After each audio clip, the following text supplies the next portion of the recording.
الرجیم بسم اللہ الرحمن الرحیم الحمدللہ رب العالمین الصلاۃ والسلام علی رسولہ محمد و آلہ و اصحابہ اجمعین الطیبین الطاہرین اما بعد۔ آج ہم ترکی کے مشہور عالم الدین علامہ بدر زمان سعید نورسی رحمہ اللہ کے لکھی ہوئی تفسیر رسالۃ النور کے مکتوبات سے ایک اہم سوال و جواب، وہ سوال یہ کہ جہنم کے بارے میں ہے، یہ جہنم کہاں ہے، اور اس کے علاوہ جہنم کتنے، ایک ہے دو ہے، اور جہنم کے کچھ اعتراضات و جوابات انشاءاللہ وہ ہم آپ کو بتائیں گے رسالہ نور سے۔ شروع کرتے ہیں اللہ کے نام سے۔ تو پہلے اعتراض، سوال جہنم کہاں ہے؟ جواب، قل انما علم عند اللہ ولا يعلم الغیب الا اللہ۔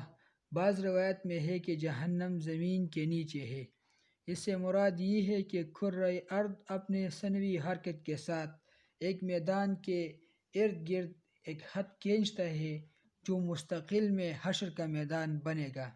رہی جہنم تو جیسے کہ ہم نے دیگر مقامات پر واضح کیا ہے زمین کے نیچے ہے، لیکن اس کے نظر نہ آنے اور محسوس نہ ہونے کی وجہ یہ ہے کہ وہ ایک ایسی آگ ہے جس میں روشنی نہیں ہے اور اس پر پردہ ڈال دیا گیا ہے، اور زمین اپنے مدار میں گھومتی ہوئی جو طویل مسافت طے کرتی ہے، اس میں بہت سی مخلوقات پائی جاتی ہے، لیکن وہ روشنی سے محروم ہونے کی وجہ سے نظر نہیں آتی ہے۔ ہمارے آنکھوں کے سامنے بہت سی مخلوقات اور بہت سے کرے موجود ہیں، لیکن بنور ہونے کی وجہ سے ہم انہیں دیکھ کر نہیں پاتے، جیسے کہ جب چاند کی روشنی ختم ہو جاتی ہے تو اس کا وجود گم ہو جاتا ہے۔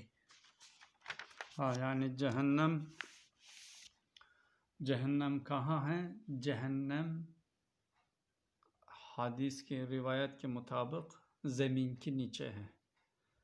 یعنی ایک معنی جہنم کی ہے کہ ہمارا زمین سورج کے اطراف ایک میدان کھینچتے ہیں، سورج کے اطراف چکر لگانے کے وقت ایک میدان کھینچتی ہے، وہ میدان کے نیچے جہنم موجود ہے۔ کیوں نظر نہیں آتی ہے؟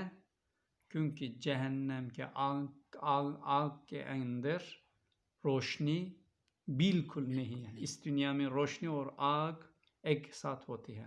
اللہ تعالیٰ آخرت میں یا اور جہنم میں اندر کی روشنی نکال کر کے صرف آگ باقی رہتی ہے، کالا آگ، بالکل کالا۔ اس لیے کالا ہونے کی وجہ سے ہمارا آنکھ سامنا نہیں آتے، اور ہمارا زمین کے چکر لگانے کے وہ میدان کے بہت سارا چیز موجود ہے، ہم اس کی نہیں دیکھ پاتے ہیں کیونکہ اس کے اندر روشنی نہیں موجود ہوتی ہے۔ اور ہاں ٹھیک ہے۔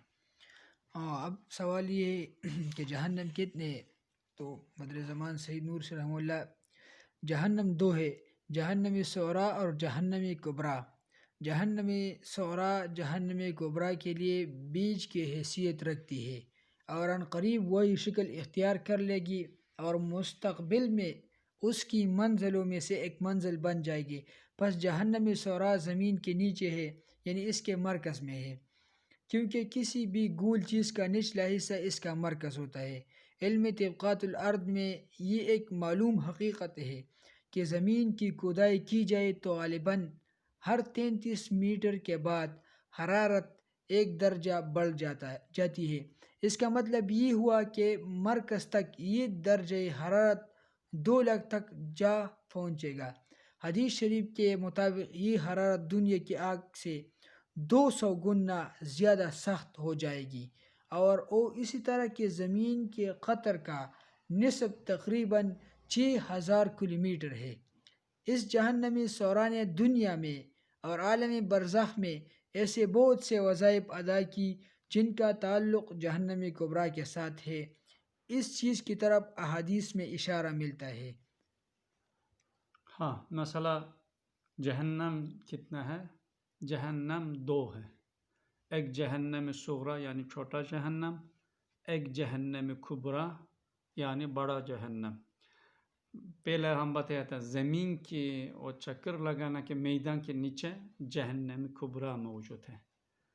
جہنم صغری زمین کی مرکز میں ہے، کیونکہ ایک گول چیز کے نیچے کہاں ہوتی ہے؟ مرکز ہوتی ہے، ہر لحاظ سے اس کے نیچے کہاں جگہ ہوتی ہے؟ مرکز کی جگہ ہوتی ہے، سینٹر. ہاں سینٹر. مثلا ایک گول چیز کے حساب کرنے کے لیے نصف قطر یعنی آدھا حصہ حساب کرنے کے بعد وہ زمین کی یعنی باہر سے ایک گول چیز کی مرکز تک کتنا ہے؟ ہمارا زمین 6000 کلومیٹر ہے. اور فن طبقات الارض اور سائنس بتاتے ہیں کہ ہم زمین کی اگر کھو دے گا ہر 33 متر کے اندر 1 درجہ حرارت گرمی زیادہ ہوتا جاتی ہے. اگر مرکز تک 6000 کلومیٹر ہے یعنی مرکز تک حدیث کے مطابق 2 لاکھ حرارت تک پہنچتی ہے، یعنی زمین کے مرکز میں 2 لاکھ درجہ حرارت ایک آگ میں موجود ہے، وہ آگ جہنم صغری ہے. اور جہنم صغری بھی اس دنیا میں جہنم کبری بڑا جہنم کے بعض وظائف اس دنیا میں جہنم صغری کرتے ہیں. وہ چھوٹا جہنم بڑا جہنم کے وظائف اس دنیا میں کرتے ہیں، خبر کے و دوسرا جگہوں کے. جہنم صغری کی وضاحت. کرۂ ارض جس طرح اپنے باسیوں کو حشر کے اس میدان میں لا پھینکے گا جو اس کے ثنوی مدار میں پایا جاتا ہے، اسی طرح یہ عالم آخرت میں اپنے بطن میں پائے جانے والے جہنم صغری کو اللہ کے حکم سے جہنم کبری کے سپر کر دے گا. یعنی مثلا کرۂ ارض فی الحال چکر لگاتے ہیں، اس قیامت کے بعد پورا لوگ مر جائے گا اور پہلے سے اس وقت سے پورا لوگوں کی اللہ تعالیٰ کرۂ ارض یعنی ہمارا زمین کے اوپر دوبارہ زندہ کرے گا اور جسم پہنائے گا. اس کے بعد وہ لوگ حشر کے میدان کہاں جائے گا، کیسے جائے گا؟ ہمارا زمین ایک کشتی کی طرح، ایک ہوائی جہاز کی طرح پورا اپنا اوپر کے انسانوں کے لے کر حشر کے میدان میں سپورٹ کرے گا. اسی طرح اپنا مرکز اندر کے چھوٹا جہنم کے آگ بھی لے کر بڑا جہنم کے اندر ڈالے گا، سپورٹ کرے گا. رہا بعض ائمہ معتزلہ کا یہ قول کہ جہنم موجود نہیں بلکہ بعد میں پیدا کی جائے گی، تو یہ قول سراسر غلط اور کنذہنی پر مبنی ہے، کیونکہ عصر حاضر میں یہ بات پوری طور پر کھل کر سامنے نہیں آئی اور اس کا انکشاف کچھ اس انداز سے نہیں ہوا جو زمین کے باسیوں کے ساتھ مکمل طور پر مناسبت رکھتا ہو. پھر پردہ غیب میں پائے جانے والے عالم آخرت کی منزلوں کو دکھانے اور انہیں اپنے دنیاوی آنکھوں سے دیکھنے کے لیے دو میں سے ایک چیز نہایت ضروری ہے: یا تو کائنات کو اتنا چھوٹا کر دیا جائے کہ یہ سمٹ کر 2 شہروں کا شکل اختیار کر جائے، یا پھر ہمارے آنکھ کے ستاروں کے حجم جتنے بڑے بڑے ہو جائے تاکہ ہم ان منزلوں کے موقع محل دیکھ کر ان کا تعین کر سکیں. ہاں مثلا معتزلہ یعنی وہ اہل دلالت کے فرقہ میں سے ہے، کہا کہ جہنم فی الحال موجود نہیں ہے، اللہ تعالیٰ آخر قیامت کے بعد پیدا کرے گا. یہ سراسر غلط ہے، کیونکہ فی الحال جہنم موجود ہے. ہم زمین کے مرکز کے بیچ کے اندر وہ آگ، ہم بڑا جہنم موجود ہے، لیکن ہم کیوں نہیں دیکھ سکتے ہیں؟ کیونکہ وہ آخرت کے منازل، عالموں کے آخرت کی چیزوں کے دیکھنے کے لیے 2 چیز ضروری ہے: یا پورا لامتناہی کائنات کے چھوٹا کر کے 2 شہر کے برابر کرے گا، ہم اس وقت دیکھ سکتے ہیں. یا دوسرا آپشن کیا ہے؟ ہمارا آنکھ اتنا بڑا ہو جائے گا کہ ایک ستارہ یعنی ستاروں جیسا بڑا ہو جائے گا ہمارا آنکھ، اس وقت ہم آخرت کے منزلوں کو دیکھ سکتے ہیں. اس لیے اس کے علاوہ ہمارا اس دنیاوی آنکھ سے آخرت کے منزلوں کو دیکھنا ناممکن ہے. اس لیے یہ نہیں ہم کہہ سکتے کہ جب ہم نہیں دیکھتے کیسے ہم یقین کرے گا. وہ ہمارا آنکھ کی ایک لیول ہوتی ہے، اس کے لیول کے اوپر اور نیچے چیز نہیں دیکھ پاتی ہے. اس لیے آخرت کی منزلوں بھی اس دنیاوی آنکھ سے ہم نہیں دیکھ پا سکتے ہیں. والعلم عند اللہ، البتہ عالم آخرت کی منزلیں ہمارے ان دنیاوی آنکھوں سے نظر نہیں آتی، لیکن بعض روایات کے اشاروں سے یہ بات سمجھ میں آتی ہے کہ آخرت میں پائے جانے والے جہنم ہمارے اس دنیا کے ساتھ مناسبت رکھتی ہے، کیونکہ موسم گرما کے بارے میں کہا گیا من فیہ جہنم، پس جہنم یہی عظیم آگ ہے جو عقل کی اس چھوٹی سی اور مدھم سی دنیاوی آنکھ سے نظر نہیں آتی، لیکن اس سے ہم اس میں گرامی الحکیم کی روشنی سے دیکھ سکتے ہیں. اور اسی طرح کے زمین کے سنوری مدار کے نیچے پائے جانے والے جہنم کبریٰ نے گوئے زمین کے مرکز میں پائے جانے والے جہنم صغریٰ کو اپنا وکیل بنایا ہوا ہے، اور اس کے ذریعے اپنے کچھ وظائف ادا کروا رہی ہے، اور وہ یہ کہ القدیر الجلیل کا ملک بہت زیادہ وسیع ہے. اس لیے حکمت الہیہ جس جگہ کا بھی تعین کر دے گی، جہنم کبریٰ وہی اپنا ٹھکانہ بنا کر ٹھہر جائے گی. ہاں، یعنی اللہ اس آخرت کی منزلوں اور جہنم اتنا بڑا ہے کہ ہزاروں ہمارا جیسا زمین اس کے اندر اگر ڈالے گا کوئی سنبھال سکتے ہیں. اس سے بہت بہت بڑا ہے، ہمارا تخیل سے بھی بڑا ہے. اسی طرح چیز ہم یہ مختصر لیول کی آنکھ سے دیکھنا ممکن نہیں ہے. اور جہنم کی کبریٰ پاک کیا کیا، جیسے کہ ہمارا جہنم صغریٰ زمین کے اندر کے وہ آگ اپنا لیے وکیل بنایا اور اپنا کام اس دنیا میں اللہ تعالیٰ کی اجازت سے کروا دیتے ہیں.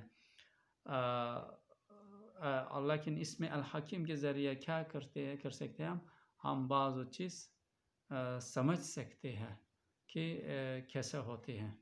ہاں جی ہاں، قدیر ذوالجلال، حکیم ذوالکمال اور امر کن فیکون کا مالک، جس نے ہمارے آنکھوں کے سامنے کمال حکمت و انتظام کے ساتھ چاند کو زمین کے ساتھ باندھا ہوا ہے، اور جس نے قدرت و انتظام کی عظمت کے بل پر زمین کو سورج کے ساتھ باندھا ہوا ہے، اور جس نے اپنی ربوبیت کی حکمت کے ذریعے سورج کو بالفرض اس کے سیاروں کے ہمراہ لگ بھگ زمین کے سالانہ رفتار سے سورج کی طرف رواں دوا کر رکھا ہے، اور جس نے بجلی کے چراغوں کے چمکتے دمکتے ستاروں کو اپنے ربوبیت کی سلطنت کے تابناک شواہد بنا دیا ہے، اور ان کے ذریعے اپنی ربوبیت کی سلطنت اور اپنے قدرت کی اظہار کیا ہے. اسی قدیر الجلیل ہستی کی کمال حکمت، اس کی قدرت کی عظمت اور اس کی ربوبیت کی سلطنت سے یہ بات بعید نہیں ہے کہ وہ جہنم کبریٰ کو بجلی کے چراغوں کے کارخانے کی شکل دے دے، اور اس کے ذریعے آخرت کی طرف دیکھنے والے ستاروں کو روشن رکھے، اور اس سے انہیں حرارت اور قوت مہیا کرتا رہے. مطلب یہ کہ ستاروں کو جنت سے، جو کہ عالم نور ہے، روشنی عطا کرتا رہے، اور جہنم سے ان کی طرف آگ اور حرارت بھیجتا رہے، اور عین اسی وقت اس جہنم سے عذاب کے مستحق لوگوں کے لیے رہائش گاہ اور قید خانہ تیار کرتا رہے. اسی طرح قادر الحکیم، جو پہاڑ جیسے ضخیم درخت کو ناخن جیسے چھوٹی گٹھلی میں محفوظ رکھتا ہے، اسی قادر الجلیل کی قدرت اور حکمت سے یہ چیز بعید نہیں ہے کہ وہ جہنم کبریٰ کو کرۂ ارض کے دل میں پائے جانے والے جہنم صغریٰ کے گٹھلے میں محفوظ کر دے. اللہ تعالیٰ اپنا قدرت دکھانا کے لیے، اپنا قدرت اور عظمت کے دکھانا کے لیے اور حکمت کے دکھانا کے لیے کیا کرتے ہیں، چاند کی ہمارا زمین پر باندھتے ہیں، اور ہمارا زمین سورج کے ساتھ باندھتے ہیں، اور سورج اپنا سیاروں کے ساتھ کیا کرتے ہیں، وہ نظام ایک اور جگہ کی طرف جاتی ہے. کہاں؟ سورجوں کے سورج. مثلا اللہ تعالیٰ کے مختلف سورجوں ہیں. ہمارا سورج ہمارا زمین سے 1 ملین یعنی 10 لاکھ بڑا ہے. ایک اور سورج ہے، اس کے نام قرآن کریم کے اندر بھی موجود ہے، قرآن پاک کے اندر رب الشعرا کے نام سے ایک ستارہ، ایک سورج ہے. وہ سورج ہمارا سورج سے 1000 گنا بڑا ہے، اور صحیح ایک اور سورج بھی ہے، وہ سورج کے نام شمس الشمس ہے. یعنی شمس الشمس کیا مطلب؟ سورج سورجوں کے سورج. وہ سورج ہمارا سورج سے 50,000 بار بڑا ہے. بڑا ہے یعنی ہمارا سورج سے 50,000 گنا بڑا ہے بڑا ہے. اور ایک روایت کے مطابق ہمارا سورج کے سسٹم، سورج اور ہمارا زمین پورا سا پورا وہ شمس شمس کی طرف چلتے جا رہا ہے رہتے ہیں. یہ بھی ممکن ہے کہ اللہ تعالی یعنی وہاں تک پہنچ کر وہ سورجوں کے سورج کہ وہاں جگہ میں بھی جہنم بنا سکتا. اللہ تعالیٰ کی قدرت کی کوئی کمی نہیں ہے. اتنا چیز کرنے والا اللہ جہنم کے کہاں چاہیے، کس طرح چاہیے اللہ تعالیٰ بنا سکتا ہے اور رکھ سکتا ہے. اور یہ بھی اللہ تعالیٰ کی حکمت سے دور نہیں ہے، کیونکہ اللہ تعالیٰ ایک چیز بناتی ہے، وہ بناتا وقت اس کا بہت مسائل، بہت حکمتیں رکھتے ہیں. جہنم صرف انسانوں کے سزا دینے کی جگہ نہیں ہوئی ہے، یعنی صرف اس کے لیے نہیں بنایا. اتنا بڑا جہنم کے ایک مقصد پہ یہ ہو سکتا ہے کہ اللہ تعالیٰ اتنا کروڑوں لامتناہی ستاروں موجود ہیں. اللہ تعالیٰ جنت سے وہ ستاروں کے لیے آگ اور روشنی، اور جہنم سے اس کے لیے آگ اور حرارت طاقت حرارت بیچتے ہیں. یعنی وہ ستاروں اپنا روشنی کہاں سے؟ جنت سے لیتے ہیں، اور اپنا حرارت اور طاقت اور گرماہٹ جہنم سے لیتے ہیں. جیسا کہ چاند اپنا روشنی سورج سے لیتے ہیں، صحیح اسی طرح پورا ستاروں پہ اپنا روشنی جنت سے اور اپنا حرارت جہنم سے لے کر اس شکل میں ہمارا دکھا دیتی ہے. اللہ تعالیٰ کی قدرت اور عظمت کے سامنے یہ کوئی بھی بات مسئلہ نہیں ہے. انشاءاللہ اتنا کافی ہے. اس کا جواب کر دیں تھوڑا سا. کون سی؟ یہ سوال کرتے ہیں کہ کتنا جہنم، یہ سوال کیا جاتا ہے کہ جہنم جو ہے نا، مطلب کیسے وہ جہنمی سورا کیسے زمین کے نیچے آ سکتا ہے؟ تو مثال کی تھوڑا سا یہ وضاحت بھی کرتے مسئلہ، یعنی یہ بھی ممکن ہے کہ اللہ تعالیٰ جہنم صغریٰ سے وہ جہنم کبریٰ کے بنانا کے ایک وسیلہ بنائے گا. یعنی مثلا اللہ تعالیٰ ایک بیچ کے اندر اتنا گران بہا درخت کے پروگرام رکھتے ہیں، اور وہ بیچ سے اتنا بڑا گران بہا ایک درخت نکلتے ہیں چھوٹا سا بیچ سے. اسی طرح اللہ تعالیٰ زمین کی پیٹ کے مرکز کے جہنم صغریٰ سے جہنم کبریٰ نکال کر پورا بہت بڑا میدان میں پھیلا سکتے ہیں. یا اللہ کی قدرت سے دور نہیں ہے. اللہ کے لیے مشکل کوئی نہیں ہے. انشاءاللہ اتنا کافی ہے. آنے والا وقتوں میں اور ویڈیو کے ساتھ ہم ملیں گے انشاءاللہ. چلا، اس کے علاوہ جس کا کوئی اعتراض ہو اسلام کے بارے میں، مطلب ذہن میں کوئی اشکال آتا ہو، تو اس مطلب ہمارے اس پیج پر اور واٹس ایپ کے جو ہمارا پیج ہے، اور اس کے علاوہ جو ہمارا یوٹیوب چینل ہے رسالہ نور، اس میں آپ کمنٹ کر سکتے ہیں.